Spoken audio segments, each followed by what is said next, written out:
Welcome to the Strip Naked Podcast. I'm your host, Marci Kornegay, and I'm joined today by Haley Daniels, proud Canadian Olympian and national team slalom canoeist.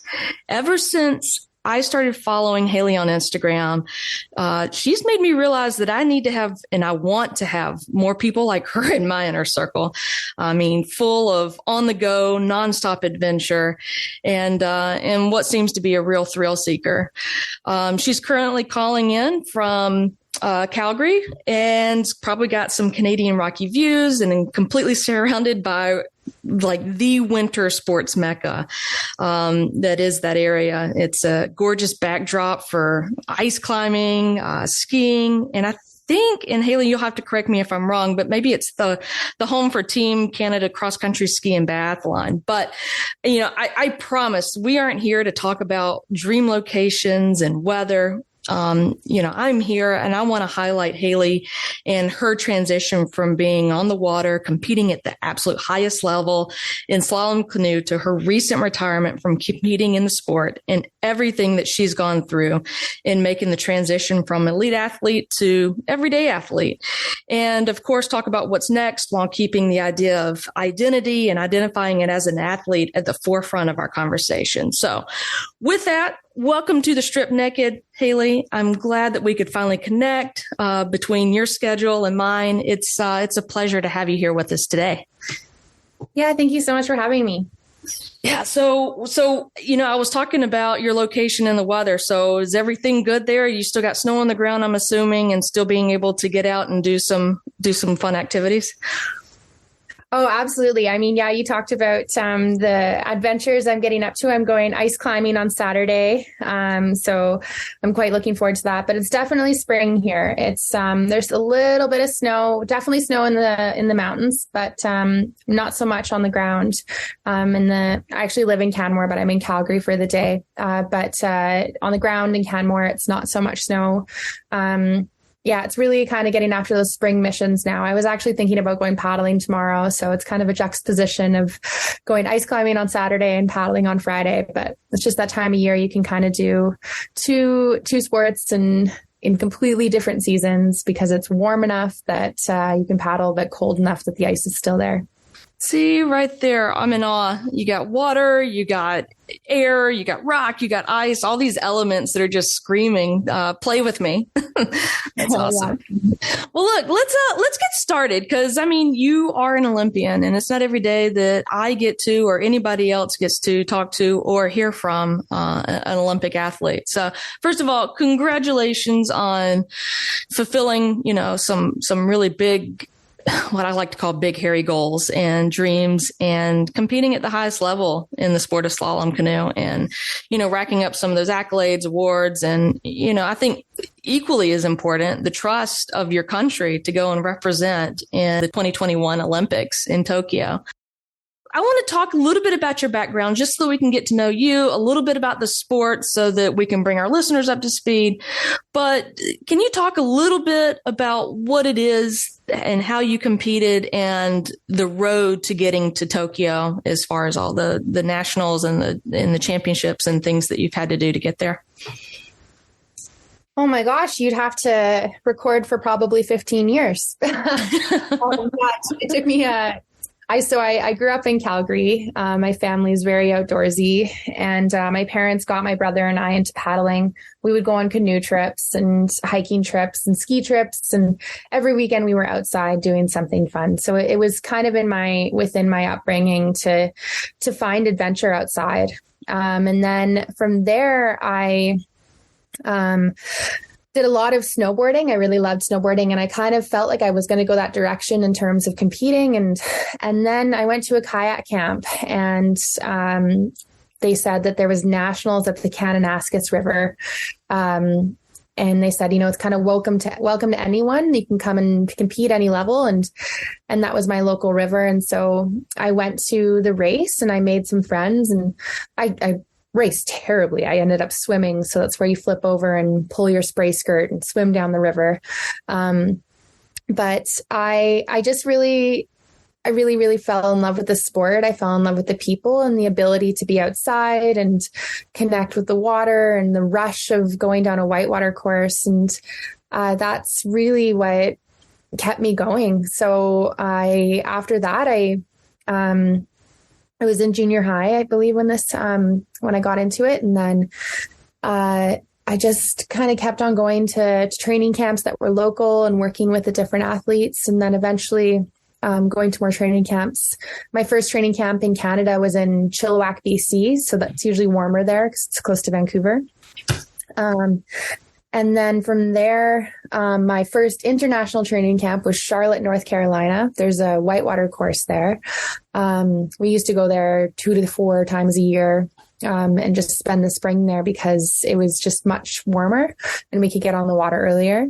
But it kind of just became going from a couple training camps a year to multiple training camps a year to realizing that if I wanted to get to, a world championships or an Olympic level, I needed to be training all year. So, that meant, trying to make the national team, where I did that in, 2010 or 2011.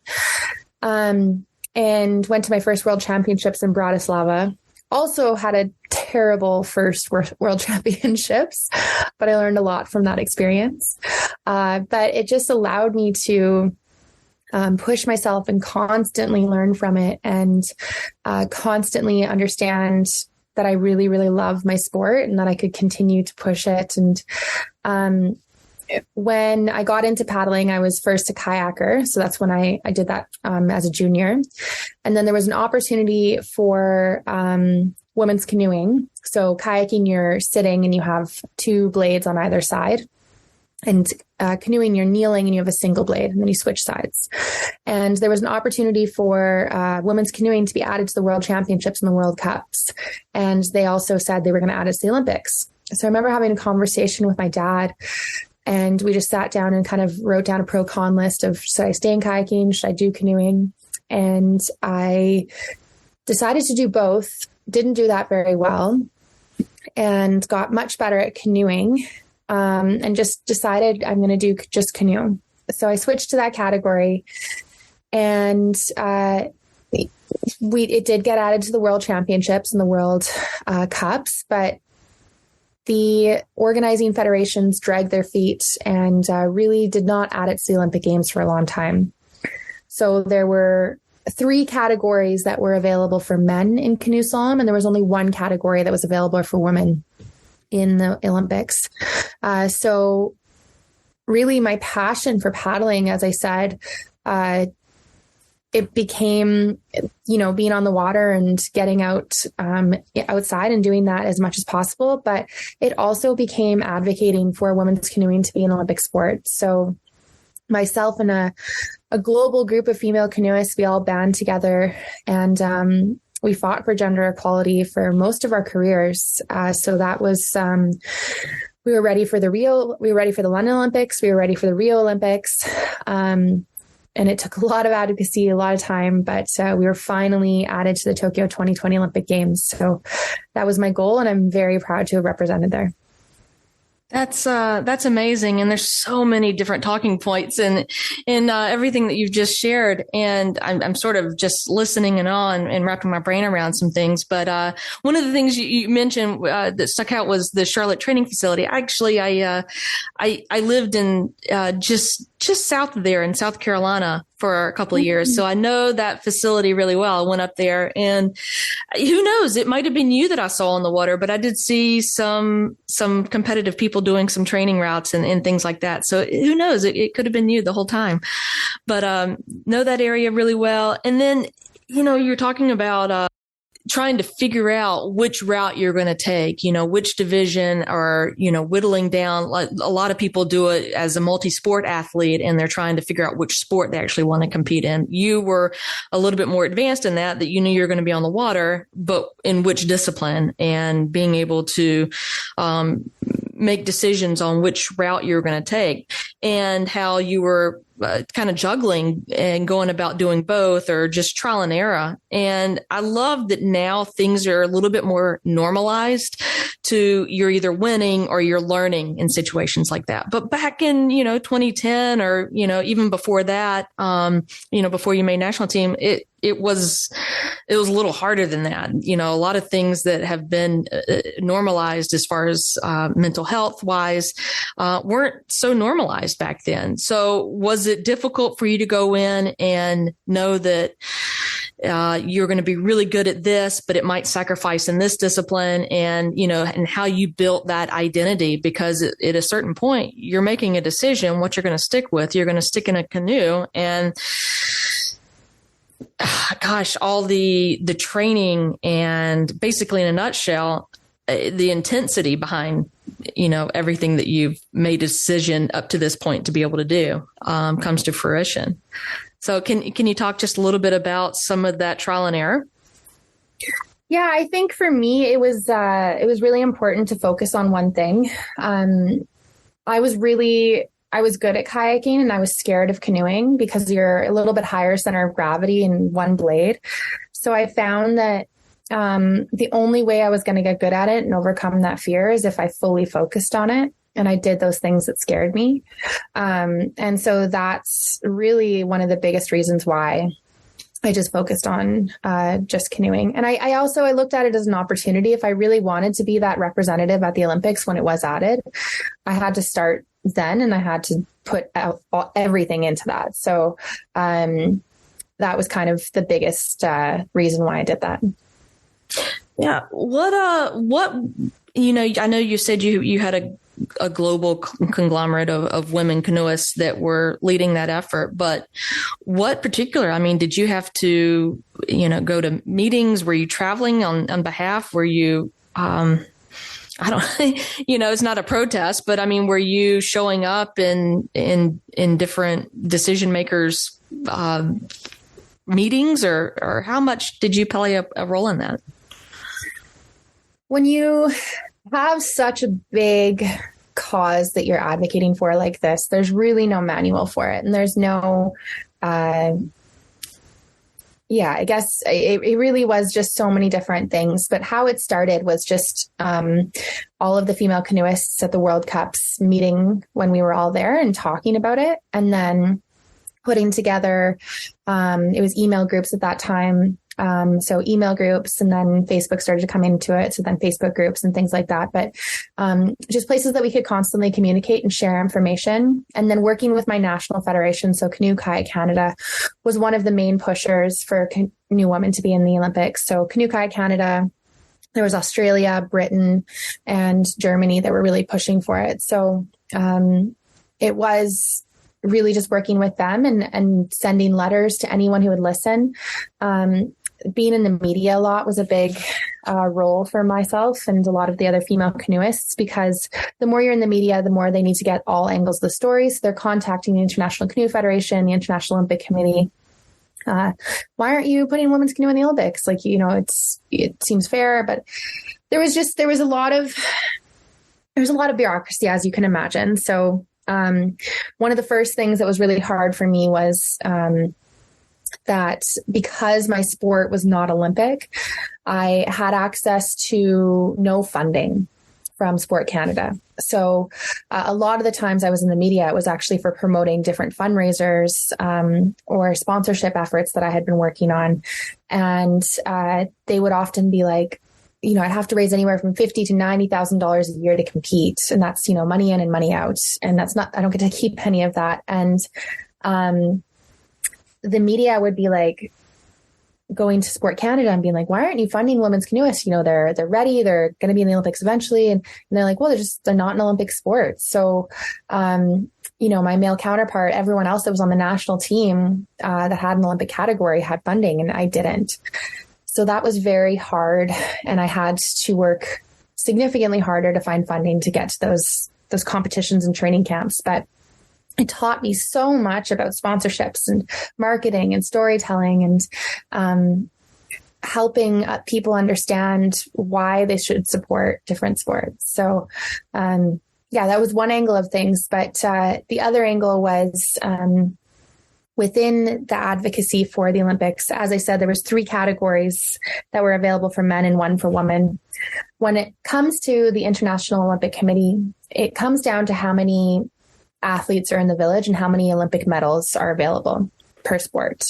And the IOC had just decided that canoe kayak was only allowed these 4 medals, these 4 categories or 4 medal categories in canoe slalom. And this was also in flat water as well. It just wasn't in whitewater. It was a fight for flat water and whitewater. But they decided that it had to be that. So when we look at the categories, there was 3 for men and 1 for women. What it meant is the International Canoe Federation had to go, okay, so we have to take one of the male categories away and add a female category. Mm-hmm. And so then it meant them putting us against the men, which really wasn't fair. So there was this huge fight essentially where men C2, so it's where 2 guys are sitting in a boat. And this was the only category that wasn't in the World Championships that 2 women were doing it. And they were saying, well, if we add women's canoeing to the Olympics, then the dreams of these men C2 athletes will be crushed. They'll be gone. They won't be able to go to the Olympics. And we were looking at them like, do you hear what you're saying? Like, of course, yes. Like, because we have dreams, we have these aspirations as well. Like men have an opportunity to go to kayak or canoe or C2, and we have the opportunity in kayak, and that's it.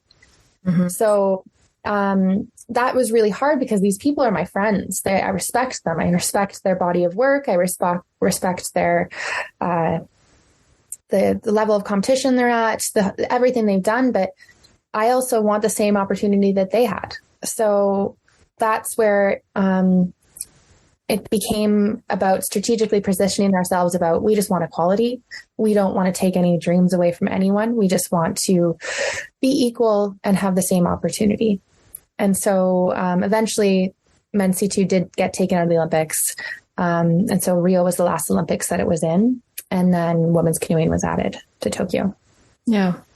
We see that a lot in the media. It's not necessarily the narrative that all the athletes want either. It's not that you don't have to take things away in order to add. Just like, let's find a place for everybody to be able to compete, right? And and that's a tough position to be in, as you were saying.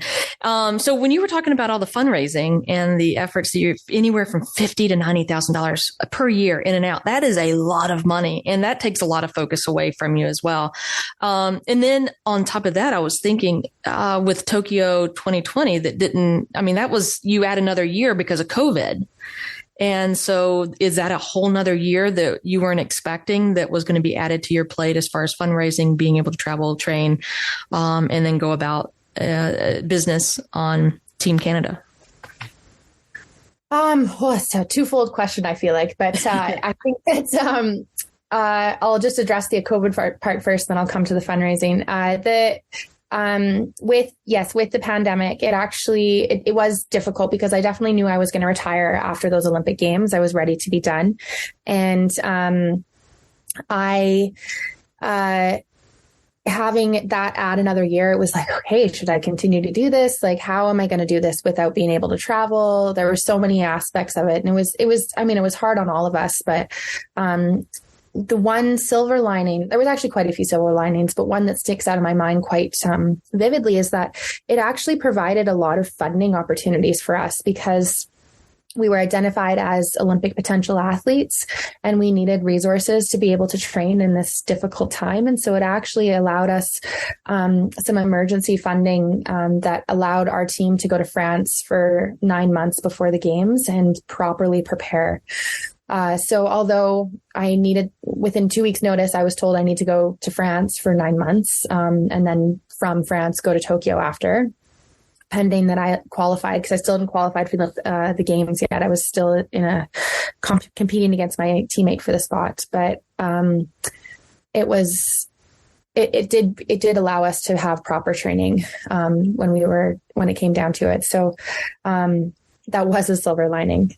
But when it comes to the fundraising aspect of things, when I first started with it, I had no idea how to come up with these massive numbers. I mean, I thought $1,000 was a lot of money. So, you add 90 to that, it really changes the scope. So, when it came down to it, I've always been very inquisitive and curious about whatever I do. And I think that, anything that I pursue, I will, ask 10 or 20 different people how they got to where they are. And I'll always kind of do informational interviews of how did you do this? And what did you do this? And so, I just started researching other athletes that were doing sponsorships and doing fundraisers. And I had this little journal that I was writing down athletes' websites. And at this point, there was a lot of athletes that didn't have websites. So the ones that did were Red Bull athletes who had someone build it for them. And these really extraordinary websites. But I was just looking at, okay, what's good, what's bad, and what do I want on mine? And I was in university at the time. So I asked the computer science club if they would take me on pro bono and build a website for me. And so they did that, and it was an archaic website now, looking at what I have now compared to what it was, but it was something exciting at that time. And I had no idea how to build a website. And this was before, the Wixes and the Squarespaces and all those websites are now available. So, so I went about it kind of looking at, I just constantly had coffee meetings. I feel like every week my coach was like, well, what are you running to from training? I was like, well, I've got to go to this coffee meeting to ask this person this. So it did cut into my training. But it also allowed me to pay for my training, and the later part of my career, I had built a foundation that my training was my highest priority. But the start of my career, it was also about building a financial foundation, which was really important as well. So they kind of balanced each other out. But it just started with building a brand, understanding that I needed to have a story that I leaned into. So my story was a fight of gender equality, and outdoor adventure, and then healthy living. And I was a vegan athlete for 12 years. So that was kind of my brand pillars. And they evolved over time, but initially that was what it was. And so we started, I started with working with some sponsors like Manitoba Hemp Hearts and some local things like that. And one of my first fundraisers was a wine and cheese night. And then after that, I was like, okay, how can I lean into my brand pillars, but do a fundraiser? And I knew that events were the best way to go about that. So a friend of mine and I came up with, she was a graphic designer, so she helped me come up with this cookbook called The Canoeist Kitchen.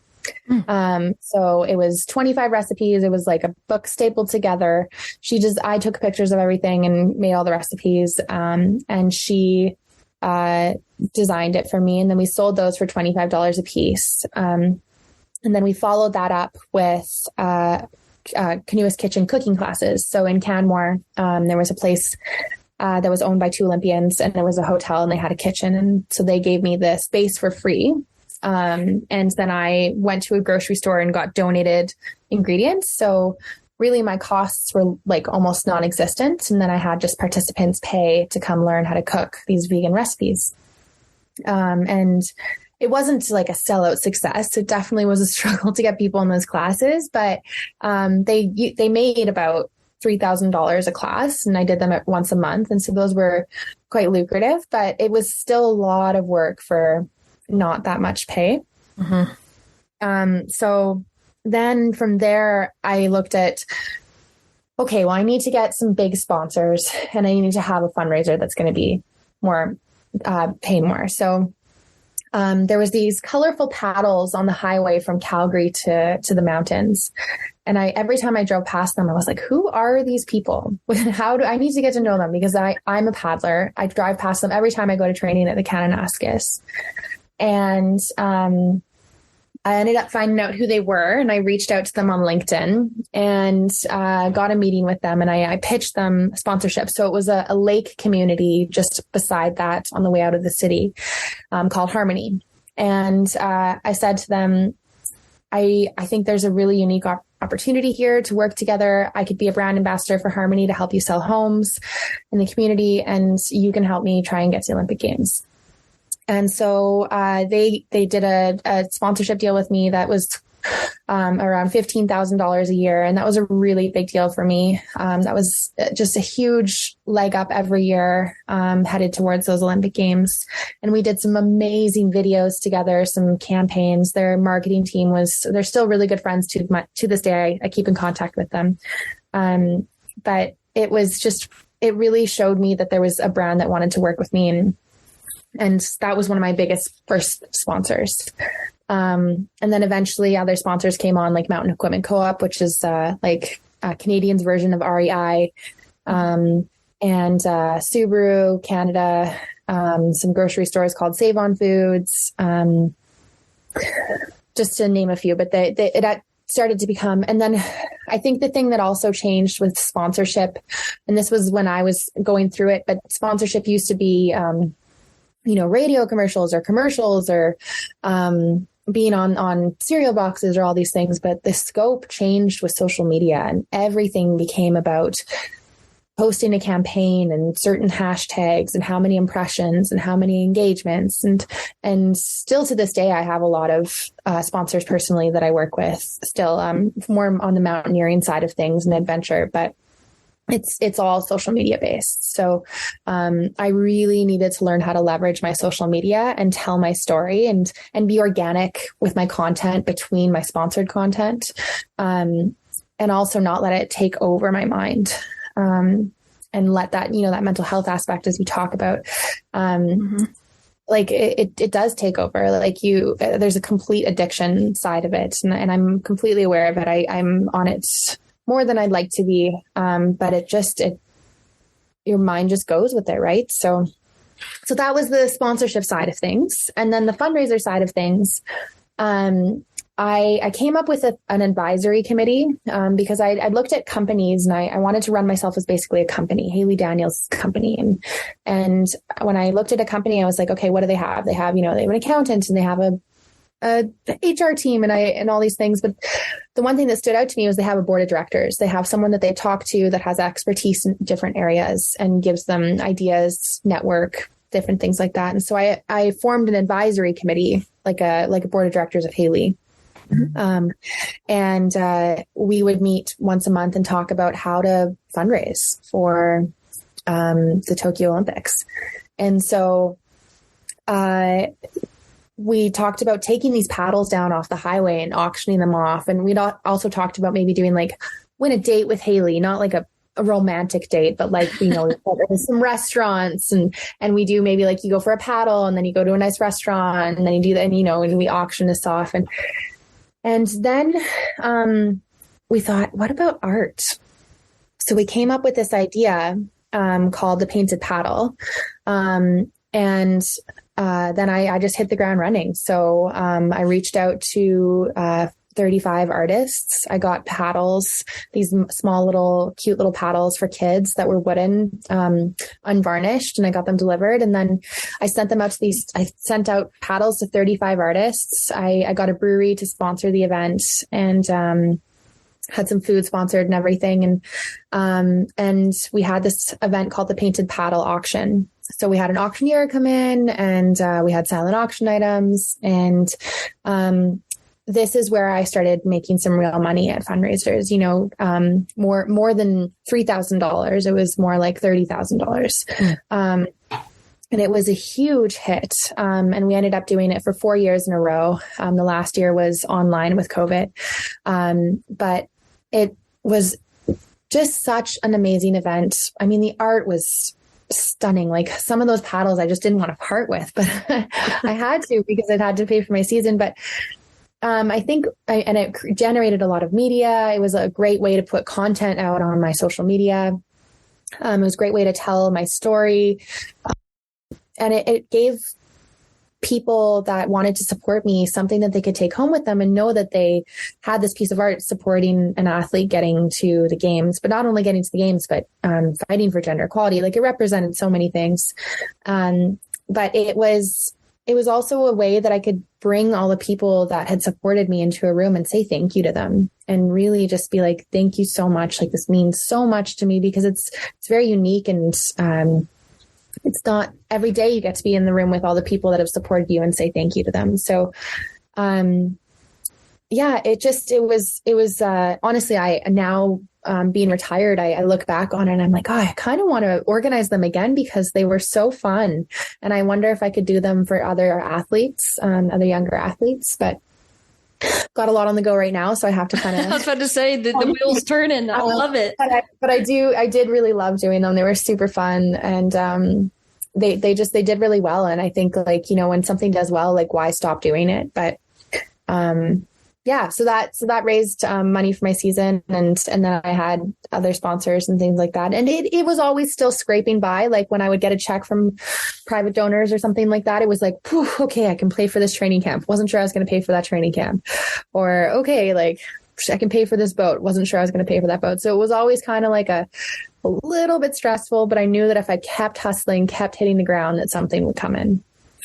See, to be honest with you, I just assumed that talking to you today, we would talk about the grinds of training and early wake up calls and strict dietary and workout regimens and things like that. But here we are. We've spent a significant amount of time talking about all the other things that we just don't think about. The other people that aren't in this position that you've been just don't think about.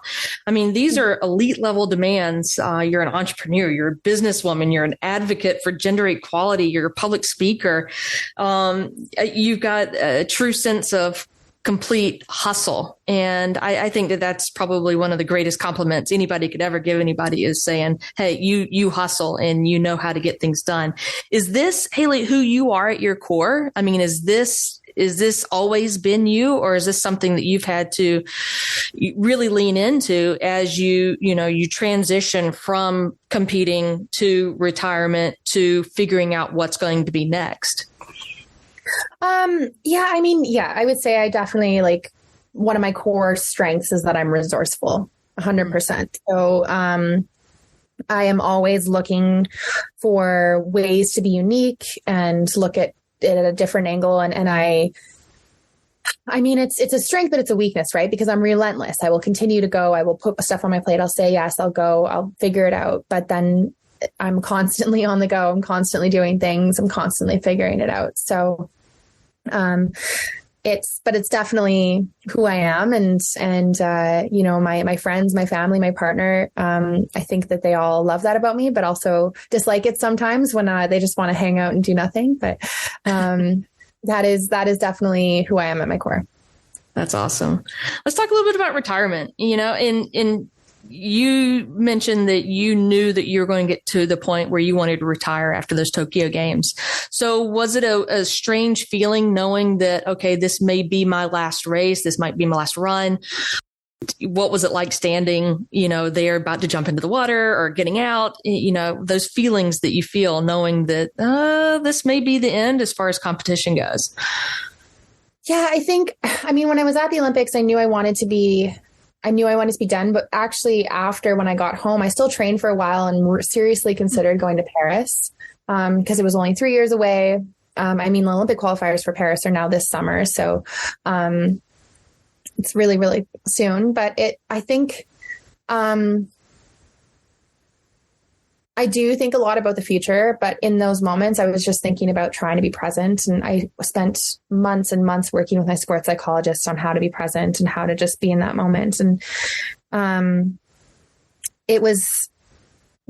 think it's funny because retirement, like, there's a lot of resources, and Canadian Olympic Committee is amazing in supporting us in retirement. But I always thought that I was going to be fine. I thought I was going to find a great job. I'm resourceful. I've got a great network. Like, I'll find this job. I'll make myself look awesome. And I'll work in the corporate and the sponsorship world, because I loved sponsorships after doing that and working in marketing, because I had a knack for marketing for sure. And once I had retired and officially done that, I started working in that industry. And I still loved the marketing aspect of it. But what I realized is that I really struggled to be in a desk job. I needed to be around people. I needed to be moving. And that's why it became such a natural fit for me to be an athlete. Mm-hmm. It was a big shock to my system for sure. And I went through a series of bouts of depression throughout my Olympic career, but I also went through a big depression with transition, because it's your identity. Like it's not a job, it's an identity. And as much as it is a job, like when you go to a party, someone says they're, what do you do? And they're like, oh, I'm a lawyer, I'm an accountant or whatever.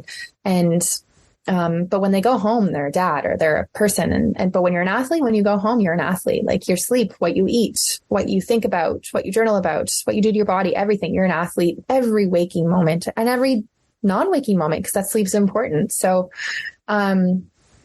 that was it's still a struggle. I'm still going through it. When I got home from the games, the question that I dreaded the most is what's next. And then when I retired, the question I dreaded the most was, what do you do? Because I wasn't proud of the job I was in at that time. I was in a sales position, and not that I wasn't proud of it. It just wasn't for me. And, I wanted to say like I was an athlete. But it's this weird dynamic. I don't want to share. I was an athlete, because then it's like, well, you're washed up. I don't know. It's a funny thing. It's still a funny thing. Even now I'm like, we still do a lot of fundraisers. So, I mean, I had a fundraiser last night in Vancouver, and I have another one today in Calgary, and I'm going there as a representative for Team Canada. So I will be as an athlete, even retired or current there. But the hard thing is that I'm also a regular person, and that I'm not just an Olympian. I'm Haley. I trip all the time. I'm super clumsy. Like I want to be, myself, and I want to be, treated as myself. And I'm very proud of my accomplishments, and I do like sharing them. But the minute you share them, people have so many questions and they treat you differently. And I just sometimes want to fly under the radar. So it's a careful balance of figuring that out. Yeah. You mentioned it. There's a lot of acronyms that kind of swirl around in the sports world. And I remember as a coach, there was one that was called LOFT, which was lack of talent, more or less. Not here, not in this discussion, but you mentioned a normal average person, or a normal average regular NARP. Yeah. So it sounds like you are leaning towards, you want to be in that position of quote unquote NARP, right? And with that, do you find yourself trying to redefine yourself, or just trying to expand yourself, or what is that process like? I mean, you've mentioned that you're working through things and trying to figure out all of the nuances that go along with that. Well, I mean, it's funny because, I want to be a NARP for most things, but then I also don't. Like, it's like, I want to be, I don't know. I have you can't have your cake and eat it too. So I'm just trying to figure out that balance. But I mean, like when I do mountain things, and now the current sponsors that I'm working with, I do want to, push that envelope and be a high performer. Mm-hmm. But then, when I go to a party with friends, I just want to be that regular person and just have fun and have no expectations, like not go play beer pong or something and expect to be the best beer pong player ever because I've competed in the Olympic Games. Yeah. Not that I play beer pong frequently, but it just a kind of I'm still just kind of figuring out that balance. So, I don't really know. I don't really know the answer to that question. I know that I got the Olympic rings tattooed on my arm, and I am very proud of that. And that was something that I felt like was a rite of passage, but sometimes I'm very conscious to keep those covered, and just fly under the radar. And I just want to be Haley. So, I think there's moments to shine, and there's just moments to be, figure out when to share your past and when to, earn your right for respect as well. Yeah. Well, finding balance in being an art, being an elite performer, and jumping into wild and crazy activities that you're in with your mountain sports, and then jumping into wildland firefighting. But I want to hear more about this. But first, we're going to take a quick commercial break. So stay right where you are, and we'll be back. All right. So, Haley, you are a thrill seeker. It's very obvious in this conversation. So you jumped right into wildland firefighting. I'm assuming this is after your sales job that you weren't too keen and excited about, that didn't get the endorphins going. So you found yourself. Yeah. Actually, sales was after the wildfire, but it was various jobs. Yes, I had dipped my toes in a couple different things, but my brother is a wildland firefighter, and my uncle, and my cousin, and it was kind of just in the family. And I love being outside, and I recognize that there's a lot of things going on environmentally right now, and wildfires is a big part of that. And I wanted to kind of be a part of the solution. So I jumped into wildland firefighting, and it was it's a very interesting job. It was you're kind of like James Bond of the woods. So you get you're sitting at your day base. You fly to your day base in a helicopter, and then you'll be sitting there waiting on a thing called 5-minute getaway. So you have to be very close to the helicopter with it packed with all of your gear. And then you'll get a call on your radio, and it's like, gives you coordinates. And so you get in with your crew, and you get in the helicopter, and you start flying to the coordinates, and then you'll circle this fire. You'll see how big it is, and you'll send into dispatch how big it is. And then you'll go, okay, we're landing here.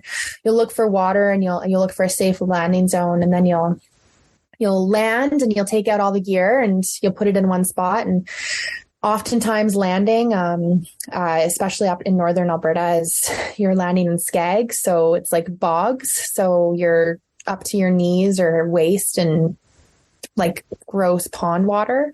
And you're just walking through that. And so, yeah, you land, and then you all get different tasks. So usually my crew leader will go look for the fire and the water source. And then I'll usually cut the helipad. So I'm taking a chainsaw and I'm cutting down some trees so that a helicopter can properly land when it comes back. And then you're putting these hose bags on that are like 75 pounds. You have a hose bag on your back. You have a chainsaw on one side. You have a pump on the other side, and you're carrying that to the fire, usually about I'm going to say kilometers, but usually about 2 to 10 kilometers. It can be quite far depending on how safe it is to land.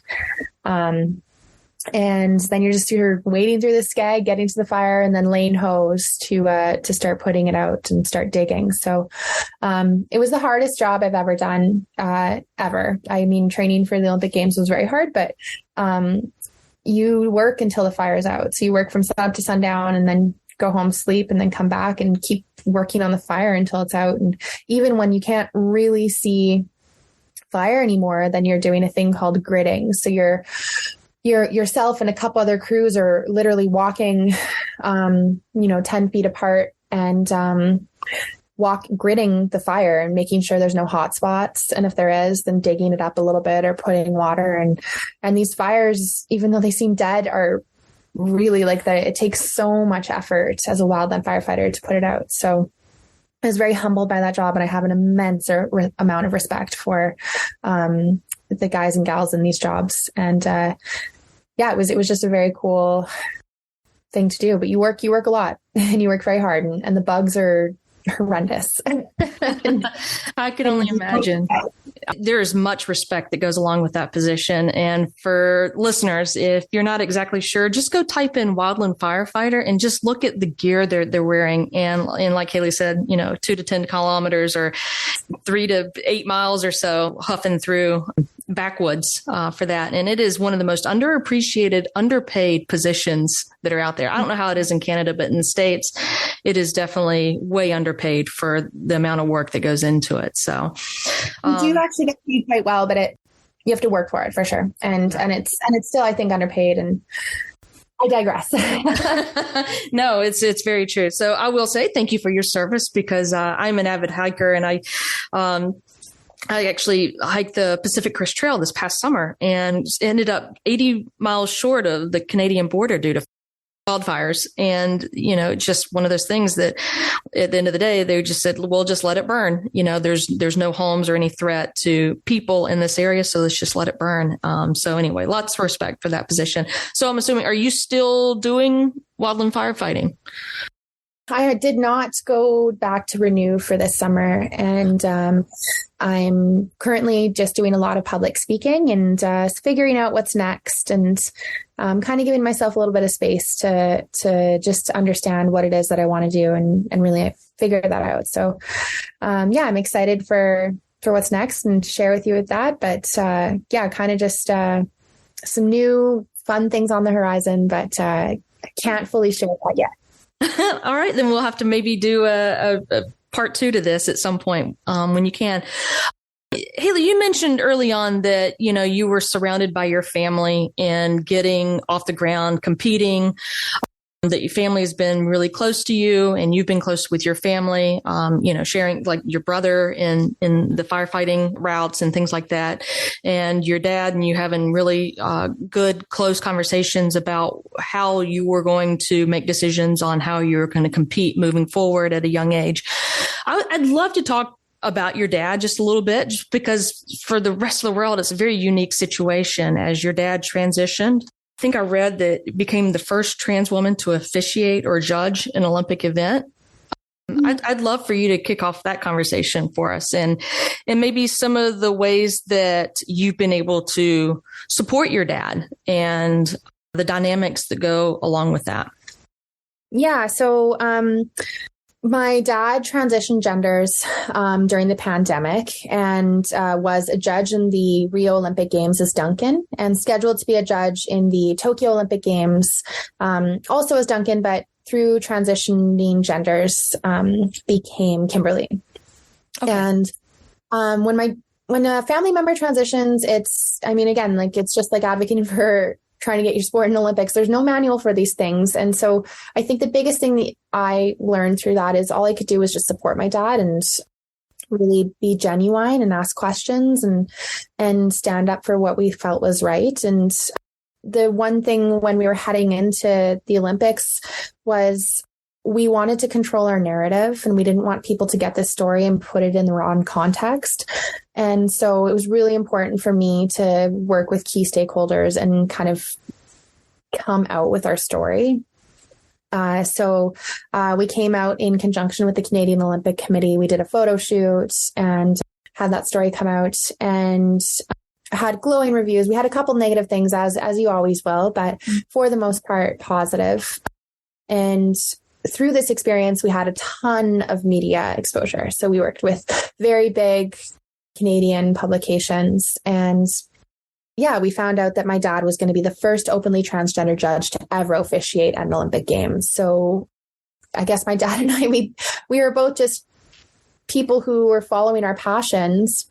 Then we became a family of firsts. So myself, the first wave of female canoeists to ever to cross the start line at a Olympic Games based on our fight for that gender equality. And my dad, the first ever transgender judge. So there was a lot of media within the games, at the games, post games.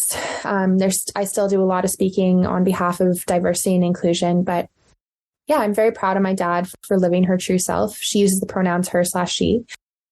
I think that our biggest goal is to help educate others that it is important to support someone with how they feel and just normalize it so that we, oftentimes I'll be at an event or something. I'm like, oh, my dad's coming. And then I'll be like, oh, my dad's walking in there and they'll see a woman and they go, how is that your dad? And I'm like, my dad's transgender. And some people will be very taken aback and aloof and not really open to talk about it. And some people will support it. And the more that we can continue to make that normal, then that's how we can break down those barriers. Yeah, because dad will always be dad no matter what. Absolutely. Yeah, good. Mm-hmm. That's awesome. Like, how did you navigate some of the challenges or misunderstandings related to this. I mean, this is all going on when you're entrepreneuring, you're hustling, you're training and everything else. Plus, you just mentioned you came out with a huge, basically a campaign of firsts, walking alongside your dad and then also being the first women's category. So, how were you able to, I guess, juggle some of the misunderstanding or mismedia that happened out there? There's so many different things. I think it was just really understanding how to position things with the media. There were some outlandish questions sometimes, and just helping them understand that that's not an appropriate question to ask. And just making sure, like, my dad loves to share, but making sure my dad didn't share too much, because there were some publications we worked with that my dad overshared, and they took that and really made it into a story. And that was really difficult for our family. And I think something that was really hard as well is behind the scenes, my mom, it has been there. My mom is a superhero. She's an amazing person. And she did not get lifted up in all of these stories. My dad did.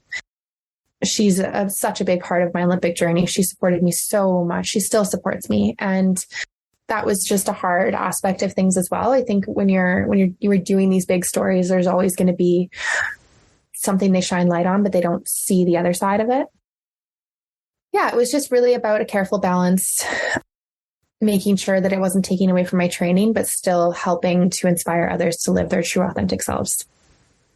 And then you're able to use your platform now and to raise awareness and support for not only DEI type issues, LGBTQ plus support in the community, and then also with gender equality as well. So actively being able to go out and do public speaking events and using that platform is definitely to be applauded. So thank you. Yeah, well, thank you very much. Yeah, definitely. Yeah. Let's kind of narrow this down to as we start to close out. But, in thinking about everything that you have experienced and everything that you have done and gone through, and sort of, like you mentioned, I think 2 or 3 times that there's no manual for some of the things that you've been through. What advice would you give women who are looking to make the transition from full-time athlete to a new venture to retirement? Yeah, I mean, that transition side, I don't know. I'm still going through it. So I wish I had a full gamut of things to say, but I would just say, no, it's going to be hard. It's not easy. I dreamt about retirement and what it would be like to not travel all the time and to be home and have a full-time job that pays you. But sport will still be the best job you will ever do, even though it's hard, even though it's exhausting, even though it doesn't pay very well. It's still the best job. And you have full autonomy over what you do. So at least in my case, but I don't know. I guess the advice is just know it's going to be hard. Put the work in. There's going to be failures. Don't let those be setbacks. Just let them be data for how you can be better, and just keep growing. I like that. It's sort of like, don't find the things to define you. You just keep moving forward, right? Mm-hmm. Yeah. So to close out this episode, people, you got to lean on the people around you. Yeah, because you talked about your board of directors, having a board of directors of your own group and your own brand. It's important to have those types of people around you, right? Just because you're not in sport doesn't mean your connection dies with those people. You've built that connection, you can still talk to them and resource them. And yeah. Well, Haley, to close out this episode, and just for a little bit of fun, I mean, we've gotten to know you quite a bit over the last almost hour or so, but for just a little bit of fun, I want to ask 3 more questions. These are going to be really, really quick, off the tip of your tongue, strip naked podcast type questions here. And, just tell me the first thing that comes to your mind. And if you don't want to answer, you can just say, pass. But hopefully you'll want to answer some of these, because I think they'll be a lot of fun to get to know you just a little bit better. Are you ready for these? It's just 3. Ready. No worries. Okay. You can do anything. All right. We'll start off easy. Do you have a hidden talent? If so, what is it? I don't know if it's so hidden, but I really love drawing. I think I'm okay at it. Yeah. I saw a mountain range that you drew and you posted on your Instagram page. I think that was amazing. Yeah. No, I love drawing mountains. So All right. So we're going to talk about that in a minute on how to follow Haley and some of her adventures. All right. Question number 2. What is the last little bitty baby white lie that you told? That I wasn't hungry. And you were hungry? I was hungry. Fair enough. Yeah. Did you eat? I ate in private, but I said I wasn't hungry, but I was so hungry. See, that little white lies get us every time. And they're so silly, right? So last question, when was the last time you got really, really nervous or scared? Like that weird, roller coaster feeling you get in your stomach? And what was it that you were about to do? And how did you shake that feeling? I was skiing in Switzerland with my partner a couple weeks ago, and we were on a glacier. And there was a line that's kind of like a no falls line, because if you fall, you go into a crevasse. And yeah, I was super scared because I didn't want to fall into a crevasse. So I was skiing very conservatively. Yeah. And what did you do to combat that? How did you shake it? I did some box breathing. So inhale for 4 seconds, pause for 4 seconds, exhale for 4 seconds. So I was literally like on this very precarious side of a mountain, not really holding on to anything. And I was literally breathing boxes so I could calm down. Oh my gosh, that sounds like intentional hyperventilating to me. That would be like in my world. Yeah, my partner was just la-di-da and I was freaking out, but yes. Yeah. That's awesome. Well, it seems like a really, really awesome life. Well worth lived so far. I cannot wait to follow you and some of the things that you've got coming up that hopefully we'll be able to report soon. And I really appreciate the time you've taken. You've shared some really, really great nuggets. And, as I'm thinking about what we can name this podcast, it might have to work around NARP, maybe like NARPE Diem or something, something a little silly. Absolutely. It's been a pleasure, Haley. So best of luck to you. We'll be following you along the way. And thank you again for your time. For everybody else, stay tuned. The Strip Naked podcast will be back again with another episode. Stay tuned. Continue to follow us on social media. Haley, I'd love for you to share your social media if you'd like some more followers out there. Mostly on Instagram, and it's Haley, Haley, Danski, Danski. There's no Polish or skiing affiliation to that, but my friend, when I was growing up, just called me Danski. So, yeah. Fair enough. All right. We will make sure we have those in the show notes. Everybody go follow. It's beautiful scenery. You might see some artwork, and you also see a lot of badassery. So stay tuned, everybody, and take it easy. Bye-bye.